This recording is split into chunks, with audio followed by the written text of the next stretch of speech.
Hi hello అందరూ ఎలా ఉన్నారు? నేను మా ఫ్యామిలీతో పాటు ఈషా ఫౌండేషన్కి అయితే వెళ్ళాను నైట్ టైంలో.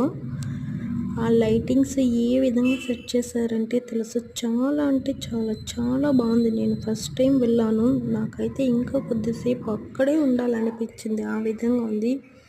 ఫస్ట్ టైం చాలా బాగుంది నిజంగా. మీరు కూడా వెళ్ళండి, చూడండి, కావాలంటే మీరే చెప్తారు.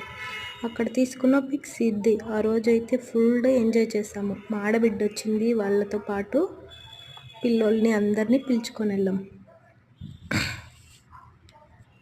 ఓకే బాయ్ మరి.